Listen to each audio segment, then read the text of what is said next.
രണ്ടും രണ്ട് നക്ഷത്രങ്ങളാ, രണ്ട് ഗണങ്ങളാ. ഒന്ന് ദേവനും മറ്റൊന്ന് അസുരനും. ജീൻസ് കോപ്പ് ഇട്ടിരിക്കുന്നേ ഉള്ളൂ, കുടുംബത്തിൽ അശ്വിൻ എത്രയാവുമായിരിക്കും തന്റെ അമ്മ കൊടുക്കേണ്ട ബില്ല് അപ്രോക്സിമേറ്റ്ലി? അതെ സാറേ, ഞങ്ങള് വഴക്കാം. തന്നെ മൂച്ചേട്ടെ ഞാൻ എത്ര ആവുമായിരിക്കും? ആ ഒരു എമൗണ്ട് മനസ്സിൽ പറ. എന്താ എന്റെ ഉദ്ദേശം? എനിക്ക് ആർക്കെങ്കിലും കാശ് എണ്ണി കൊടുക്കാന്ന് പറഞ്ഞാ ഭയങ്കര വിഷമാണ്. അയ്യോ, എനിക്കാണെങ്കിൽ ചങ്കു പറയും. തന്റെ അമ്മ താൻ ഗിഫ്റ്റ് ചെയ്ത് നോക്കണ്ട, അതല്ലാതെ തന്റെ അമ്മ എടുക്കുന്ന എല്ലാം കൂടെ എത്ര ആവുമായിരിക്കും കറങ്ങി തിരിഞ്ഞ്? എവിടുന്നെങ്കിലും ഒരു വാടക കൊലയാളെ കിട്ടുമോ മാഷെ? തട്ടിക്കളയേ നിവർത്തിയുള്ളൂ. 30,000 പോലെ. ഓ, തന്റെ അമ്മയ്ക്ക് എടുക്കുന്ന എല്ലാം കൂടെ എത്രയാവും? അത് ഇതിനാണ് അവനവൻ പാരാന്ന് പറയുന്നത്. പറയാൻ പറ്റൂല അല്ലേ? റിച്ച് ആണ്, അത്ര ആലോചിച്ചാൽ മതി അല്ലേ?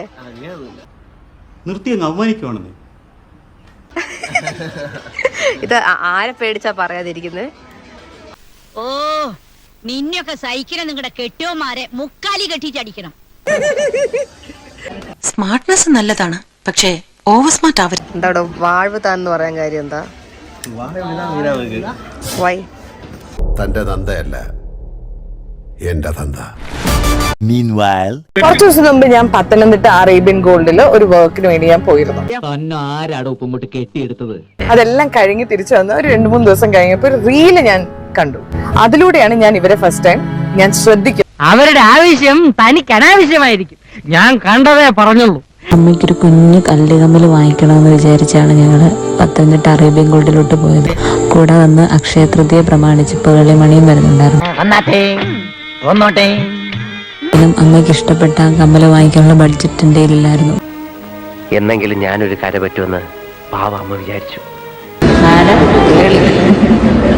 ചാച്ചൻ പോയതിനു ശേഷം മാനസികമായി തകർന്നിരുന്ന അമ്മ ഇന്നാണ് കുറച്ചെങ്കിലും ഒരു ചിരിയോടെ ഞാൻ കാണുന്നത്.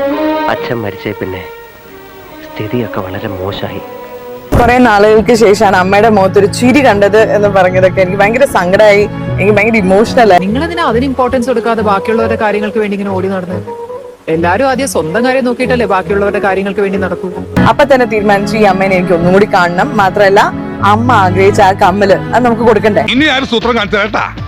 എനിക്ക് അമ്മ എന്ന് വിളിക്കാൻ മരുതൻകുഴി വീട്ടിലൊരാൾ ഇരിപ്പുണ്ട്. അല്ലാതെ എനിക്ക് വഴി നിൽക്കുന്ന എല്ലാവരെയും അമ്മയെ അച്ഛന്നൊന്നും എനിക്ക് വിളിക്കാൻ പറ്റും. മിന്നണ സാരി ഉടുത്തോണ്ട് മൂക്ക് കണ്ണാടി വെച്ച് ചന്തി കുലുക്കി നടന്നോണ്ടൊന്നും അന്തസ് കിട്ടില്ലടി. ആ ഗുണം ജനിക്കുമ്പോഴേ കിട്ടണം. ശരിക്കും അമ്മയ്ക്ക് ഈ മാല നന്നായിട്ട് ചേരും തോന്നുന്നു. ശവത്തേല് ബ്ലേഡ് വെച്ച് കീറില്ല എന്റെ നായരെ. ഒരു ഹഗ് തരൂ. അമ്മയുടെ റീല് വന്നപ്പോഴാണ് ഞാൻ ശരിക്കും അന്ന് അറിഞ്ഞത്. നിങ്ങൾ ഈ പറഞ്ഞതിന് വേറൊരു അർത്ഥം ഇല്ലേ? ഏയ്, അങ്ങനെ പ്രത്യേകിച്ച് അർത്ഥമൊന്നുമില്ല. അയ്യോ,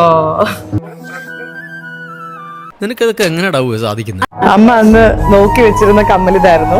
അതേ കമ്മല് അന്ന് എടുക്കാണ്ട് പോയി. ഇന്ന് നമ്മളത് അമ്മയ്ക്ക് കൊടുക്കാട്ടോ.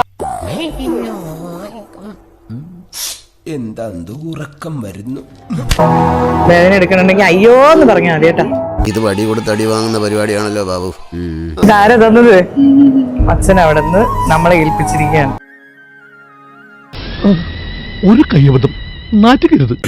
ഞങ്ങൾ അങ്ങ് ഇറങ്ങട്ടെ. ആയിക്കോട്ടെ, സന്തോഷായി.